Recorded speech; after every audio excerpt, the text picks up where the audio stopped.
So she would come home with like reams of paper and pens and markers and things like that. So I would practice on paper, and it's good to always have an accountability partner, somebody to help you, remind you, hey, get back on track. She would say, hey, pick out some stuff and we'll make something. And I just remember the first things I ever made was truth in the air, let it speak. Hey, what's going on? Welcome back to another episode of Creative Roots Podcast. Yes, Tae has let me sit in the chair again, but clearly he has to babysit me. I can't do an episode by myself. What's going on, Tae? How you doing? Just Just moderating. Moderate, I'm here. babysitting, making sure you stay within the guidelines. Even though I'm the one that goes left, I gotta make sure you stay in the guidelines. So listen, y'all, I'm excited today because I'm always excited. Let's be clear, I'm always excited about an episode that we film. But when it's somebody that's close to me, I'm super excited. You know what I'm saying? And that's why he needs me here to keep him in line, because he will go left. Okay, I'm done. So listen up. We have a special guest in here today. Her name is MonaNisa. She is an artist. She's a painter. She's a muralist. She dabbles in fashion as well. I've gotten some boots done with my Allen Lux logo on it. Like, this girl is multi-talented. And also, this is the one that put the mural on the wall back here behind us. I know it's not there anymore. I think she's probably a little sad about that too, but we'll get into that in a little bit. Nisa, welcome to the show. Hey, give it up for Nisa. Woo! What up, MonaNisa? Thank you for such a wonderful introduction. Oh, absolutely.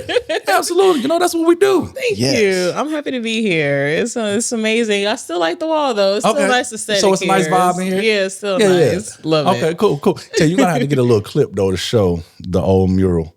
Because, so we can pay homage. Just slap it like right here. Yeah. All right. Paying homage. I got it. So, listen, I remember when this young lady was born. Like, we better have one of them stores. Yes, this is my baby cousin. And again, I remember when she was born. She don't know this, but I dropped on her head when she was a baby. I think that's why she's creative to this day. I dropped on her head. Her mama was so mad at me, she wouldn't let me hold her for like a month. Oh my gosh. That's probably true. No, it's definitely true. I remember. Note to self, do not let Shamar hold your babies. Just don't do it. Don't do it. If I go to reach it, like that. Yeah. Anyway, pop them hands quick. Yeah, exactly. So we are glad to have you on here. And we want to get into the things and talk, all things creative, Absolutely. I'm gonna let Tae jump in here from time to time, Absolutely. But the first question we want to get into a little bit of understanding you and how you got into the creative space. Like, what happened along your journey to let you know, hey, I can actually create stuff? Yeah. So going back to how everything first started, your mom was the one who got me into art. I just remember being really young and just hanging out with her a lot, and she would take me to the art store. Really? Yeah. And I just remember being little and seeing all this fun stuff in the store. And she would say, hey, pick out some stuff and we'll make something. And I just remember the first things I ever made was an art frame, a picture frame. And I know she took pictures and things like that. So I made a picture frame, and I put little, knickknacks and things on it. I painted it and put glitter and all types of things on it. And I think that was the first thing that I made. And it really made me feel good, so it just went up from there. I started drawing. She got me my first drawing pad. Really? My first, yeah. I didn't know none of this stuff. Yeah. Shout out to Aunt Debbie. Aunt Debbie, Yep. Yeah, she got me my first set of pencils, and she was really a heavy advocator in my art journey. So I love to hear that. So yes, like I mean, y'all may have heard her say, my mom, y'all know I'm a photographer. My mom is a photographer as well. So when she became an empty nester, she decided she wanted to go learn something new, you know. So I was in college, she was learning photography and things like that. But I did not know that she nurtured that in you. That is what's up. Yeah. That's what's up. So I wonder, I had to ask her, but I wondered, did she see something in you? Like, hey, maybe you were like that, or maybe it was just y'all was, because she likes crafts too. So y'all was at Michael's or something, and the crafts was a start. I think was just a start to get me to do something, you know. But I mean, after I went to school and I started, you know, getting into classes in school, like art classes, and you know, getting into competitions. Now I'm winning competitions. My drawings and stuff are in the newspapers in school, and I'm winning competitions in school, you know, and starting to get serious, you know. So you know, I think, you know, Aunt Debbie was really starting to push me then, like, hey, you gotta really do this, you know. So shout out to Aunt Debbie. Shout out to mama. Yes. Yes. I'm gonna sit back and be proud for a second. You go ahead and jump in this conversation. Yeah, because I mean, you don't see that a lot. Right. You know, you have those rare families that have outside of mom and dad to actually see something in somebody or just say, hey, I like doing this. Let me find out if you like doing it. So the question is, was it intentional or was it just like you said, you know, she's just like, well, I like doing it. So, you know, she can do it with me. Right. You know, I do say for somebody to share their passion with a child like that, right, that's a sign of them caring, and that's a sign of them seeing something in you. But again, I really want to know, Mom, like, did you sit there and say, you know what? I think this girl gonna be an artist or something, or did you just say, well, we gonna color together, you know? Right. But so yeah, that's all I had to ask. I was just wondering. I'm gonna ask her when I get off today. Yeah, I'm gonna ask her. We got to find that out. Okay, so you said a lot of things in that too. So one, again, shout out to my mom for that. But you said that because that was kind of crafts at first when you started and everything. But then I heard you were drawing and painting and winning competitions. How did you go from putting glitter on a picture frame to know that you can actually draw? Well, so Aunt Debbie wasn't the only supporter. My mom really helped too, because my mom really worked and things like that. When I was coming up, my mom worked multiple jobs, and you know, so she did what she could to support me in supporting me artistically. So she would come home with like reams of paper and pens and markers and things like that. So I would practice on paper and drawing, and she would bring home like small canvases that I could practice with painting and things like that. So slowly but surely I would get into competitions in school, and it would develop that way. So eventually that helped me grow from just putting glitter on the frame. Thank you. Putting glitter on a frame into developing into drawing, and I mean, I would also learn from I don't know. I mean, I'm a '90s kid, so you know, it wasn't always YouTube or TikTok and things like that. Right. So I mean, I would have to go to the library and check out books with, you know, faces and you know, anatomy and like birds and you know, things like that to like teach me how to draw these things. So I got a question in there. I want to jump in. I want to ask, can you think of one drawing or something that you drew is like, I'm good at this, I can do this? I would have to say I tried it. There was a competition I did that it was to recycle. I had to use recycled material. Okay. So I did a lion face. Okay. Out of recycled material. Wow. Okay. It was I used soda cans. and I just carved out the soda cans, cut the soda cans, and I molded the soda cans, the carved soda cans into a lion face. So I just looked at a lion face and I just put the pieces together into the lion's face. So I didn't think I could ever make a lion's face. Like, what? A lion's face? Out of Never soda thought I cans. could make that. Yeah. But You had the mane and everything. I made the mane out of recycled newspaper. Oh, And I spray painted it. So yeah, and I won first place. So Nice. Yeah, that You know I'm a never Leo, so thought- why I didn't get that? I need that. yeah. I never in a million years thought and it's honestly crazy. Like I surprise myself. If I really push myself, I surprise myself all the time. Like it amazes me what I can do sometimes. Like I think to myself, I can't do that, you know, but if somebody asks me, can you do this? And I'm like, at first I think, I don't know if I can do that, but I'm like, well, let me at least try. And then I try, and it blows my mind what I can do sometimes. Like, it's just really amazing stuff sometimes. Like, not to toot my own horn, but, you know. Toot. no, toot it. You got to. Because if you don't toot, who will? But You know? it's shocking. So, yeah.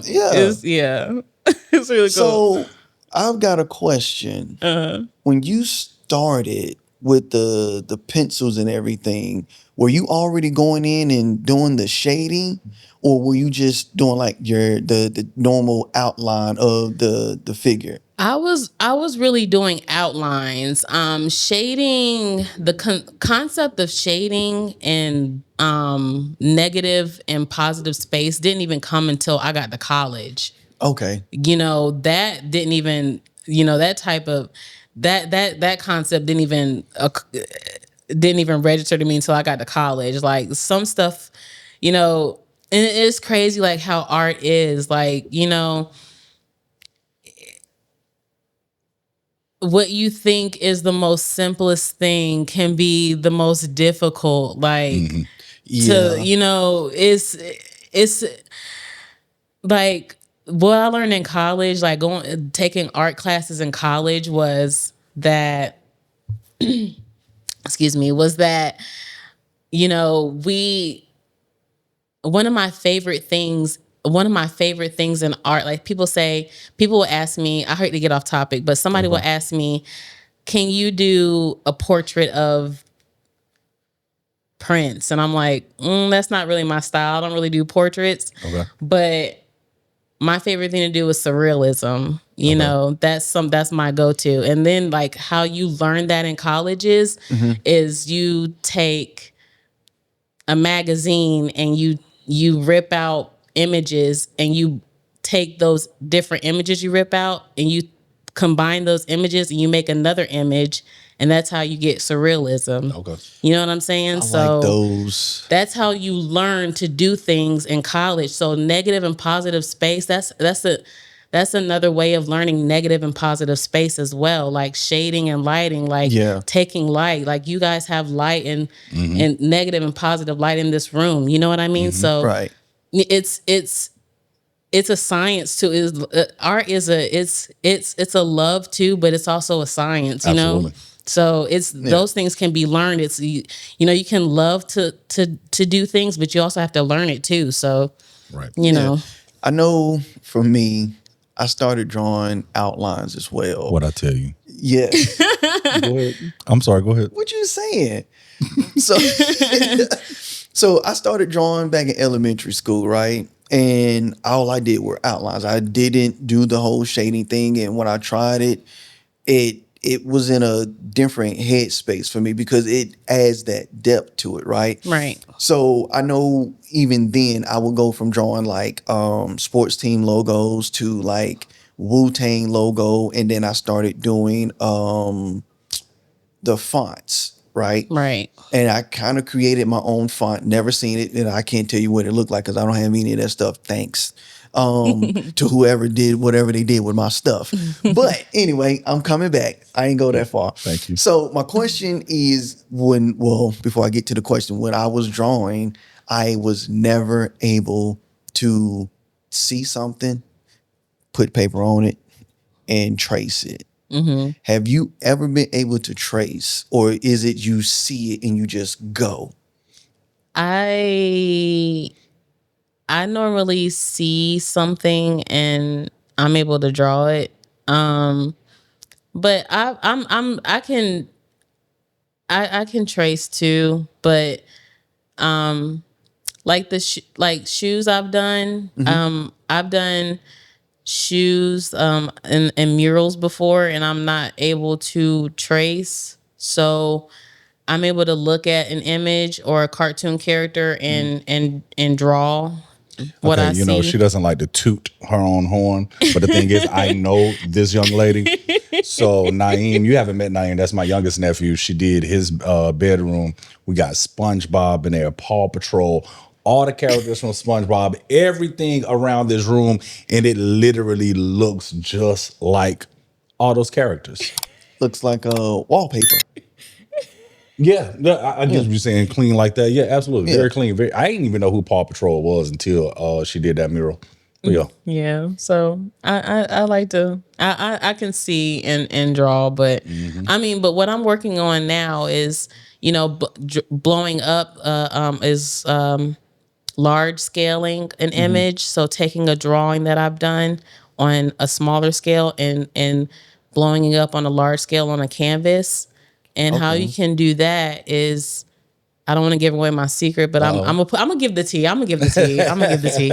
So you can put that on. You can take a picture of it and have it printed out on a large scale, like at FedEx or, and have it put that on the canvas and put graphite paper under it and press it onto the canvas. And that's how you transfer it onto the canvas. So she just gave y'all a free game. If you didn't pick that up, go back, because she's not gonna say it again. She said she wasn't gonna say it to begin with. Yeah. But I like that. And with that, is that where when you do the canvas, it has those the texture to it?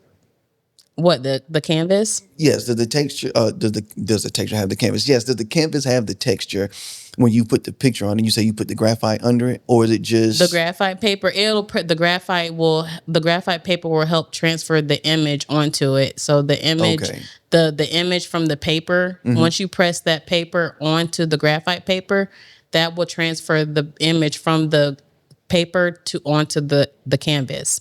So the graphite paper is the middleman from the canvas to the image. It transfers that way. Okay. Yeah. I get it. I get it. You spoke to some of my next question, because I heard some of the support, what your mom had been doing as well through your journey growing up. But what other type of support can you think of once you realize, hey, I enjoy doing this, I have a love for it and stuff? How did people pour into you? So let me back that up too, because we're on Creative Roots, so I got to keep in theme. The first part was planting that seed. So the seed was planted from, shout out to Aunt Debbie and your mom. Now the seed is planted. How was it watered? And that water is the support. I would say definitely my friends at the time, and my teachers in college, my friends and my teachers in college, projects that I had. I was really, there was a series that I was working on particularly in college, and I was struggling with, and there were teachers and friends that were really supporting me and helping me through that journey in my life. My family, my nana, my dad, they really pour into me and help me, support me, tell me that I can keep going and strive to do better, and be better than yesterday. That I can always do what I can always achieve my dream. Right. So, and even my siblings, my siblings are my biggest supporters. They think I can. Because you can, you big sis. Right. Yeah, they just think the world of me sometimes, and that just means a lot to me. So Hey, real quick, just wanted to say thank you all for tuning in to another episode of Creative Roots Podcast. If you are a creative and you're interested in being a guest on this podcast, feel free to send a DM on Instagram or TikTok, and you can find us at creativeroots.podcast on both, Creative Roots Podcast on Facebook, and we look forward to talking to you soon. Back to the episode. they just think the world of me sometimes, and that just means a lot to me. So yeah, I think that, my family is definitely, they really pour into me a lot with my art. So yeah, for sure. Good stuff. I got a question. When it comes to your art, yes, because I got to ask. When it comes to your art, do you give yourself the credit that everybody else is giving you? And I'm asking because you kind of remind me of me. And he know. Because I'm that person that's like, yeah, I can do it. But it might not be. And I have, like, for instance, photography. Mm-hmm. I haven't taken professional pictures, don't say nothing, in almost 10 years because he gave me that look. So I was like, I don't do pictures, I don't do pictures. So when I finally did take pictures a couple months ago for an event, he was like, I thought you said you couldn't take pictures. I'm like, I didn't say I couldn't take pictures. I said, I don't take pictures, but since then he's been helping boost my confidence to get back behind the camera, to not just do video, but also do photography. So with that, that's why I'm asking the question, like, do you and I understand you don't toot your own horn because most of us don't, but do you see what everybody else sees in you and putting you on this level of expertise, or you just, that's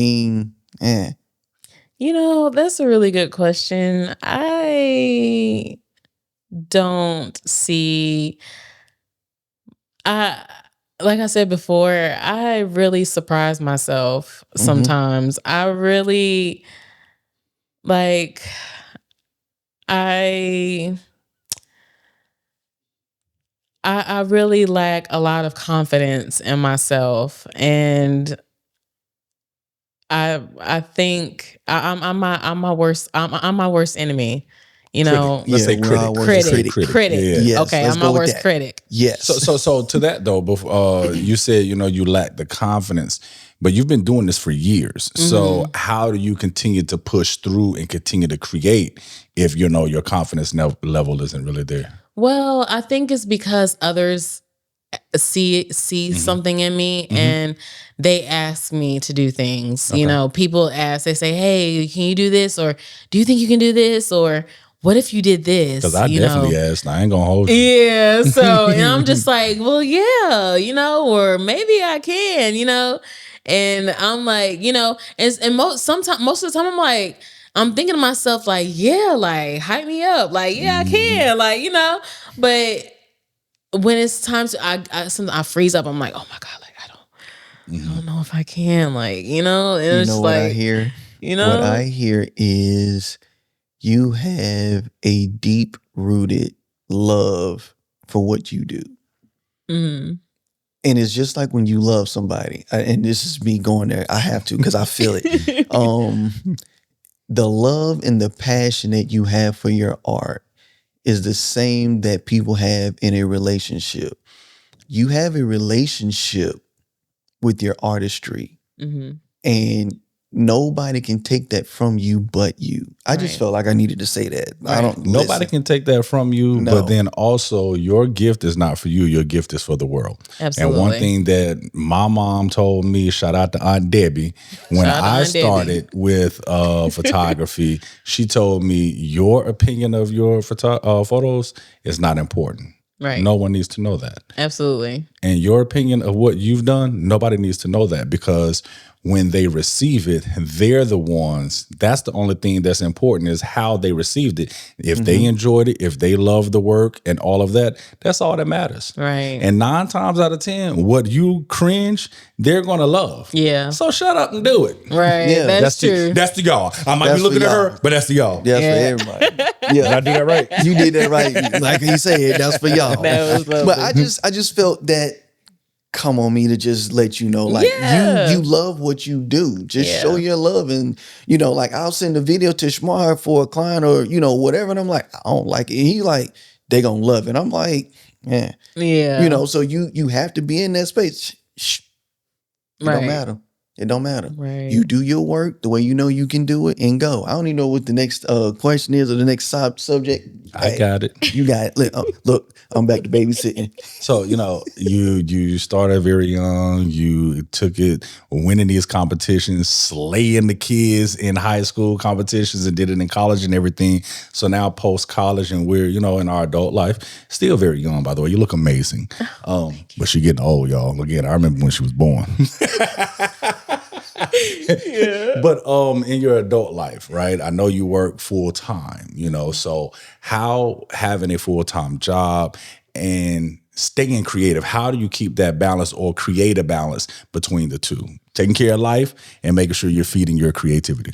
It is difficult. My work life is very demanding, but I try to make time for that after my work day is over. So when that 5 o'clock hour hits, I try to log into my I roll over to my personal computer, and I'm logging into my personal computer, and I'm on Canva, or I'm on some type of design program, or doing something, or I'm drawing, or I'm on my couch, or I'm pulling out my sketch pad and I'm drawing, or I'm getting ideas on Pinterest, or maybe on a Saturday I'm going to the museum and I'm getting ideas from some paintings I'm looking at, or something, I'm getting inspired somewhere, So there's always some way to incorporate, some way to be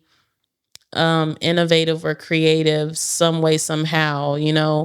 There's art all around us. There's beauty and creative all around us. So there's some way to incorporate that 5 or 10 or an hour out of your day in a busy world that we have day in and day out. So I try to do that as much as I can. So, and one would think as well, because, I know what you actually do, and that could be very stressful. Do you find stress relief in creating? So you had a crazy week at work. Do you just find yourself just going to do something creative to relieve that stress? Absolutely. So, what I like to do too is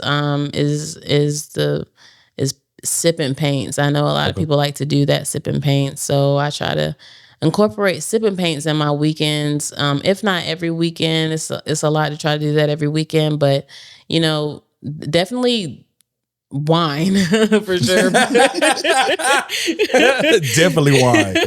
But definitely the wine. But at least and it's I have to be honest, trying to draw or paint every single weekend is not something I'm doing, sure. Because trying to commit to that, after a hard work week is kind of hard, because I want to lay on the couch and watch TV, right. Because I'm tired. But trying to at least put my best foot forward and do that, I'm all for it. I do the best I can, so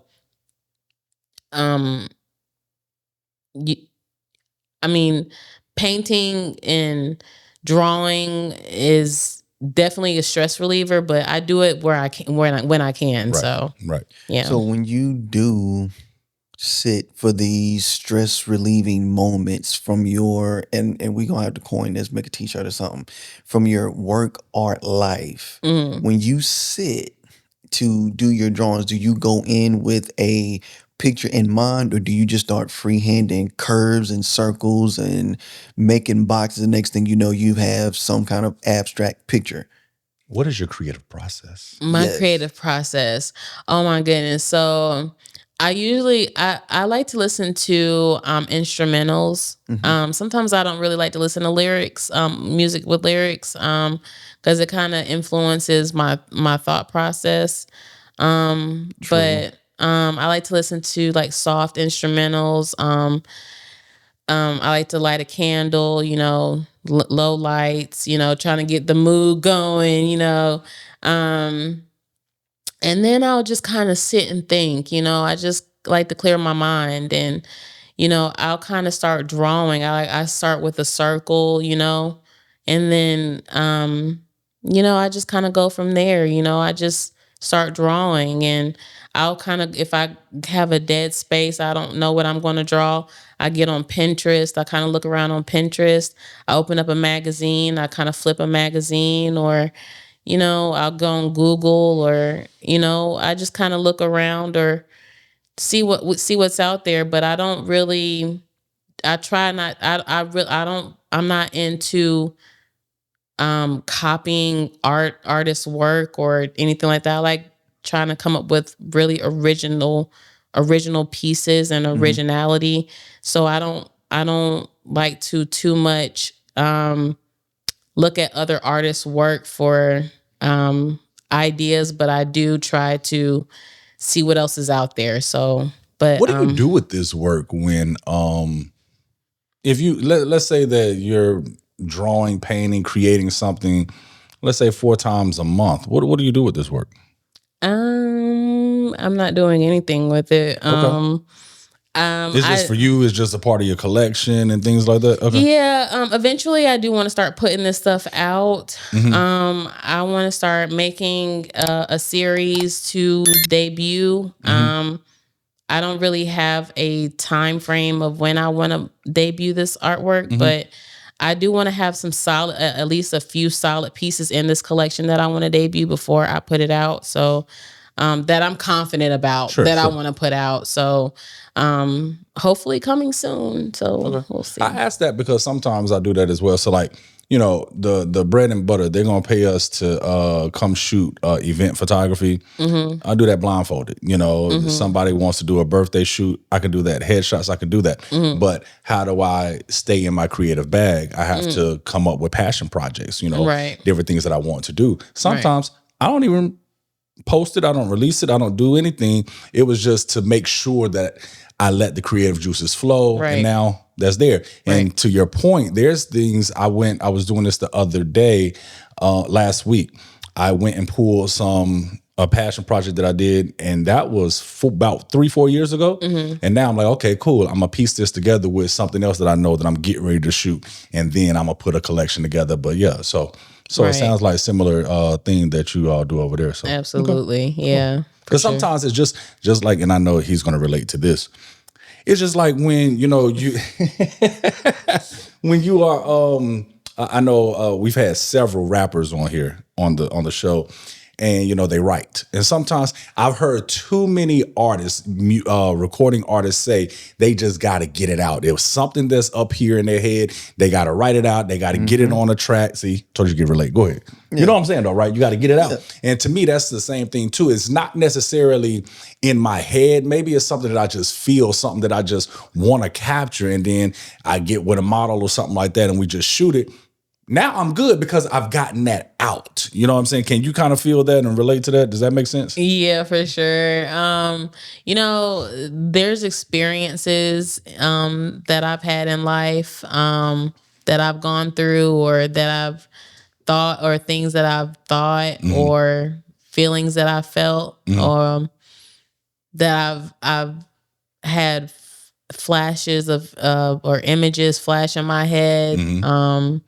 And I thought, oh, well, I think that would be a good painting, or, I think that would be a good drawing, or, I think that would be nice to put on a wall or something, Right. So I just kind of sketch that out. I'll even draw that on a sticky note, like with a pen. Like I'll be working, and I'll pull a sticky note out and like kind of draw out what I want, and I'll come back to it later, Gotcha. So okay. I do that often. So for sure, I will do that. Yes. Cool. Yes, cool. I will do that. Now you said that your collection debut in the future, things like that. Now, myself included, there's projects that I want to work on or that I have in flight, right? there's no tentative due date. There's no tentative time that I'm going to put it out. But back to the point of the work-life balance and work art. Yeah. That's say it again. Work art. Work art balance. The work art balance. We know we getting up. We know we getting up to go to work. We know that's getting ready to happen. But and we know that we have to, we just said, get that creativity out. We got to release it. But how do you ensure that you don't lose too much sight of that project? You know what I'm saying? Because of all this work, how do you keep yourself accountable, track yourself, and ensure, hey, this project is still pacing? Or if you realize it's gotten away from me, how do you reel it back in? That is a very good question. So I have people in my life to help hold me accountable. My dad is a good person that helps hold me accountable. He'll tell me, Nisa, when's the last time you worked on, when's the last time you worked on your art? And I'm like, oh, well, I've been busy with work, or, I'm tired, or, I'll give some type of excuse. And he's like, you got to get back on your horse. That's what he'll say. You got to get back on your horse. Right. And I'm like, okay, so, he'll encourage me to get back on track, and it's good to always have an accountability partner, somebody to help you, remind you, hey, get back on track, right. So, and he's not always there, and he won't always be there. So, I try to encourage myself and, tell myself, Nisa, I know you're busy with work. I know you have the dogs, and you have to work out in the mornings, and you still have to do this and that, but still carve out time, on the weekends while you're sitting here not doing nothing. You still gotta do your art. This is your passion. This is a gift that God gave you. Don't let it go to waste. Do you give yourself smaller dates? So even though we know you don't know yet when it's going to launch, but would you give yourself smaller? Well, let me get this done prior to September 15th. Do you like kind of break smaller it up? Days? Yep. Yeah, absolutely. So, and then even still, like, I even do that with a lot of other areas of my life. Like I even plan out, my smaller parts of my day, that don't even have anything to do with art. Right. I just plan out, smaller parts of my day, week, month, Yep. So I can do that even with my art. So, it's the same thing. So cool. I made myself his accountability partner. Tay. What up, Tay? Yeah. What do you want? If I see a message come through and then I see my phone ring, all I ask myself is, what did I or what did I not do yet?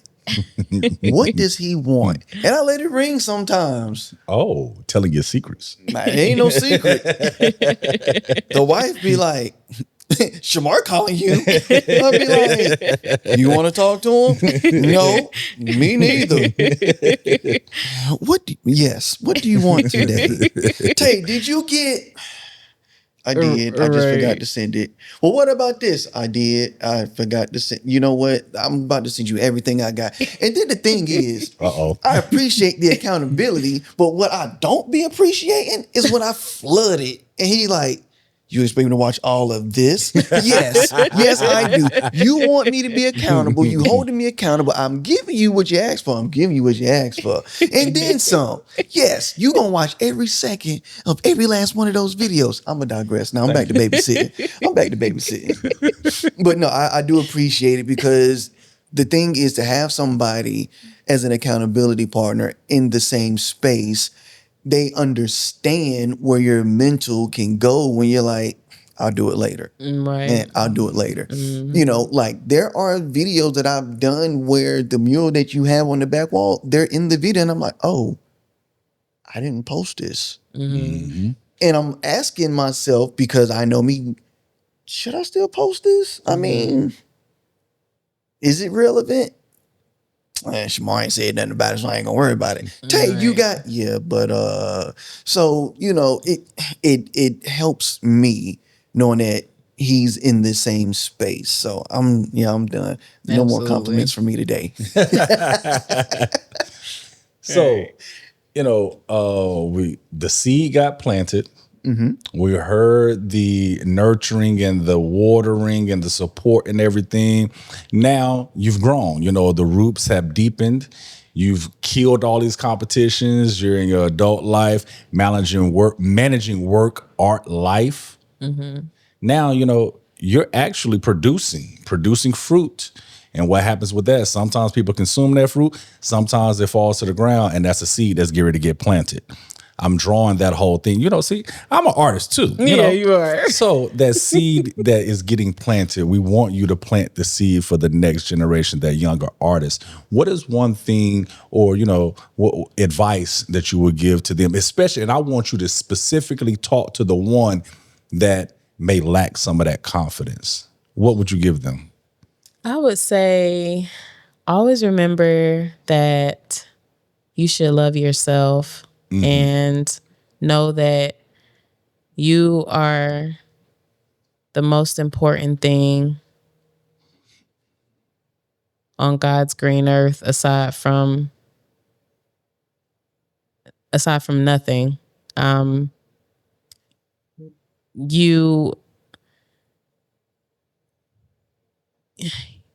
You should push yourself first and know that you're the sun and the moon and the stars. Like, nothing anybody can say can make you feel any less than anything anybody ever has to say. So I think that you should always work hard and play harder, and know that that if you go out here and get it, everything will turn out great for you. So there you go. Okay. I like that because you spoke. Oh, Tay was about to jump in there. He got excited too. But let me say this real quick. I like that because you spoke to the inner boy in me. The world needs you. Yeah. You are unique. You are the only one that can do what you do, how you do it. Right. And again, your gift is for the world. It's not for you. So the world needs you to know that, love yourself enough to make sure you give that gift, that talent to the world. Now, what you got? Because you was going to jump in. I don't even remember what I was going to say because it was one of those moments. Yeah, it was one. No, you didn't go left. It was one of those in the moment moments. Oh, got you. It was. What I will say is know yourself. Yeah, It's something that I've been saying. You have to know you. Right. You're the only you Right. that has been created to be on this earth. Right. And like Shamar said, your art is a gift to you. Right. What you do, now I can draw, but I can't draw like you. I can take pictures, but I am not a photographer. But I'm not a photographer like Shamar. That is true. And you have to really know you. Know where you place. You said the sun, the moon, and the stars. You have to go into your passion with, this is a gift that was given to me and nobody can do it like I can. Right. I mean, think about how many photographers, videographers, and artists there are.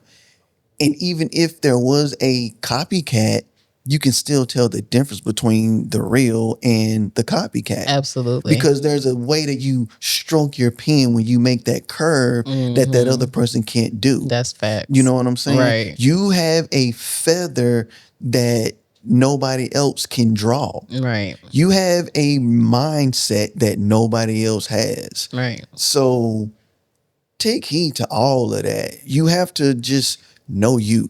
I've been saying that. Right. Know you. Right. And know that your gift is your gift. Right. And you have been given this gift to give to the world. Right.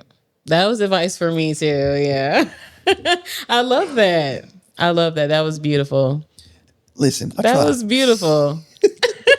The gem dropper over here. I tried. The gem dropper. I tried. Yeah, so That was beautiful. So, I love it. typically, again, this is my baby cousin that I dropped on her head. But we connect from time to time. She takes me for coffee and she picks my brain. So, and I saw you did this on one episode. So I'm gonna give you the opportunity on camera to ask me a question, and hopefully I got something to answer it with. Let's see. This is about to be interesting. What would you? How many questions can I ask? Can I ask a 2-part question? Okay, let's go. Okay. I might make him answer the second part. No, I'm joking. Go ahead. Okay. Are you still working in corporate? Oh.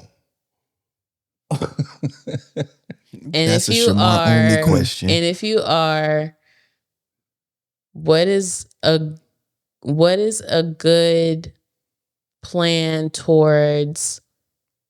What is a good plan towards? Exit strategy? Is that where you're going? Yes, exit strategy to getting out of corporate. Okay, MonaNisa. We this got is him, an y'all. exclusive. We're gonna end strong. Yeah, this Got is him. definitely an exclusive because I've never shared this on socials or anything like that. So yes, I still do work in corporate. Been there, 17 years now. So I don't know. I can't answer that second part as what is a good one. I can only tell you what my exit strategy is. Okay. So with the company that I work with, they have this thing called the rule of 60. Take your age, add it to your years of service. If it equals 60, you're eligible to retire and get your full benefits and things like that. Okay. I already told y'all I was there for 17 years and y'all can do the math. I'm eligible to retire based on the rule of 60.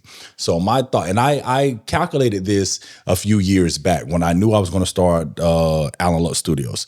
And what I said was, I want to, so one, there was a certain savings figure that I wanted to get. And I knew that I wanted to ensure that I was eligible for retirement. So I knew I was going to work until I was eligible to retire at the rule of 60. Because for me, healthcare was important because I know it's expensive when you're self-employed. But if I have the full retirement from the corporation, then that healthcare cost is less. You know what I'm saying? But I still will be covered. So taking that number of, hey, here's what my savings is. I'm going to wait till I get to the rule of 60. And I've met both of those markers as of last year.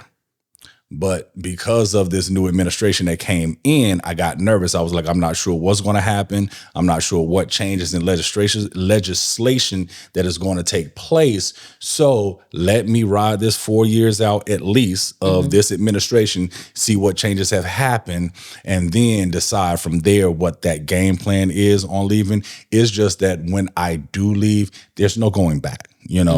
Right now I call it my silent business partner. So the funds that I get from there is me fueling into my business, and another thing that I didn't mention was I wanted to make sure I had someone in the business. I wanted the business to generate enough revenue for itself to have somebody in the business working the business full time. You know what I mean? And that way that they can be continuing to push that forward while I'm still at the corporate. And then when I get done with the corporate, hey, the revenue is producing enough to cover their needs and cover my needs as well. Right. So that's kind of what I was thinking, and I hope I answered. I'm thinking through the question. I hope I answered it. Yeah, for sure. Okay. Yeah. Okay. Good stuff. You got me on that. I wasn't expecting that. That was a good question because he was really like, "You want to Am I talk going to about tell these what? people this? Do I want to tell them?" But Yes. no, yeah. And to the others though, and to your, I totally get the whole juggling work, art, life, and that balance and everything. It gets tough, you know. For me, it's having to go to the silent business partner, having my responsibilities there, but then being a business owner, having those same plus more responsibilities on this side. And again, what's bringing in money is the events. I don't want to say the boring stuff, but the stuff that is not that much creativity you can do in that. So I do have a challenge of figuring out, okay, do your corporate job, do the business, not only just shoot the pictures, the events and everything, you got to build a new clientele. You got to, market and do all of those things, taxes, buy supplies, all of that boring stuff. Right. Now, where I'm going to find time to create. Right. So that is definitely a struggle. And I guess just quickly see how I think of it. When I first got into this studio space, it had been 2 years since I did a creative project.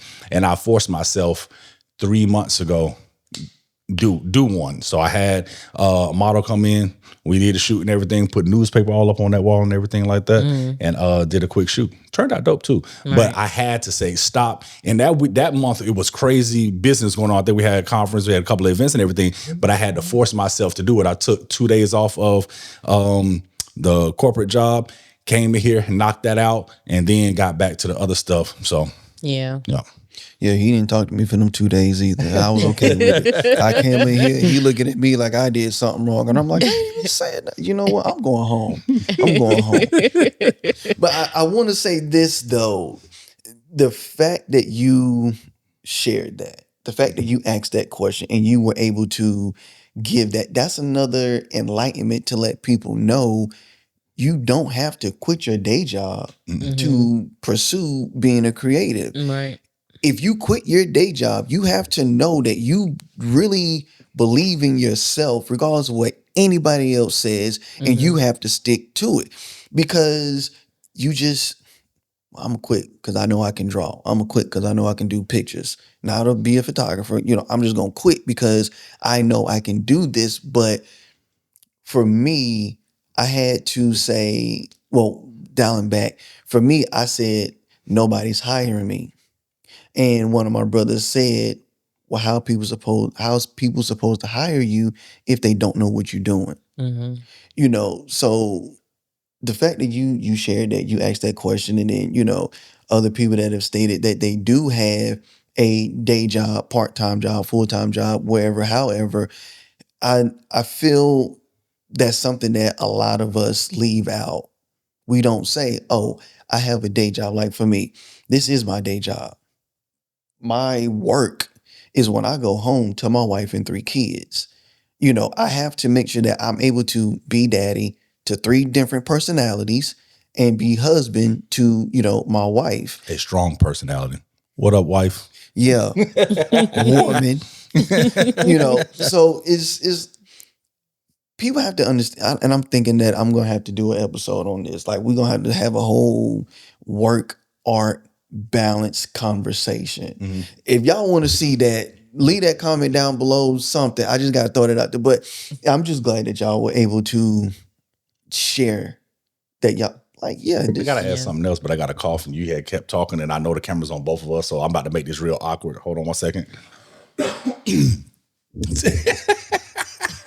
Sorry.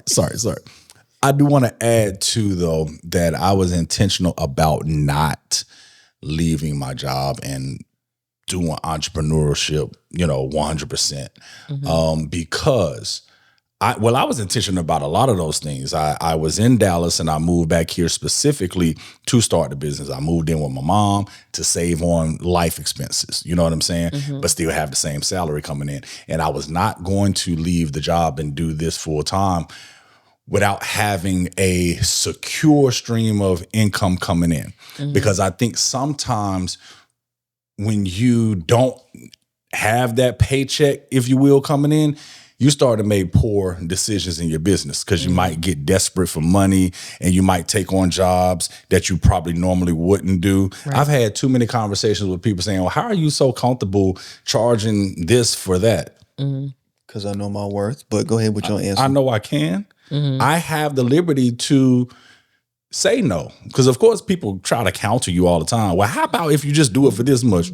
No, I'm good. I can refer you to someone else, But being desperate for money, I think, is a surefire way to not get your business up off the ground. And I didn't ever want to be in that desperate position. So that's why I said, hey, I'm going to work and do both of these. And it's been working out fine. Right. But yeah, Right. cool. So thanks for Absolutely. asking that and forcing me to tell these people that.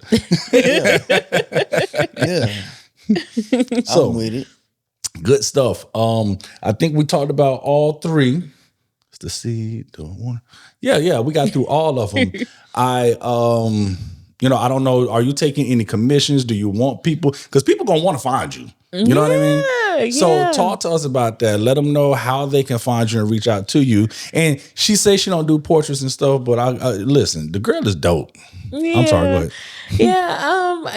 I would love to take commissions. I do tumblers, shoes, custom shoes. I do hoodies, t-shirts. I'm doing paintings. You can find me on Instagram when I start posting stuff, of course, at @IAM_MonaNisa, and hope to find you there. So see you guys there.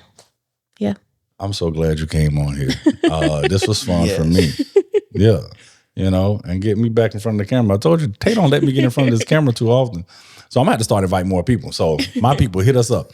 Seriously, I love your name too. MonaNisa. I love because there's this my other friend that was on the show. His producer, his name is Q the Music. He's a producer. I'm like, I just like little catchy stuff like that. Oh yeah, MonaNisa. Oh, the real MonaNisa. Fun fact: her birthday was June 15th, and that's her my birthday. Oh wow! Look at her. See, I love that. I love Isn't that that because when I crazy? first learned that was your thing. Because of course, guys, I don't know if we said it. Her name is Nisa, but her artistry name, her moniker is MonaNisa. And the first time I heard that, I was like, Yeah. I see what you did. Yeah. I see what you did. Yeah. I was in that mode too. I was like, that's dope. Yeah. Because he used to sit right there. He used to see it on the wall back there. Right, yeah, I like that. Yeah, so thank you. Absolutely. You're So welcome. we appreciate you joining thank us, you for having MonaNisa. me. Absolutely. Thank you. Listen, I appreciate y'all for sticking in here with us. And I'm sorry. Close it out, Tay. No, I was waiting on you. You were doing. I don't know good. what to say. I forgot the tagline. That's why I didn't close it. Thank y'all for tuning in to another episode of Creative Roots Podcast, where seeds sown become visions grown. I'm Tay. After I told y'all I wasn't gonna tell y'all my name no more, because y'all should know it by now. And I'm Shamar, Tay's trusty sidekick. And we'll catch you in the next one. Peace.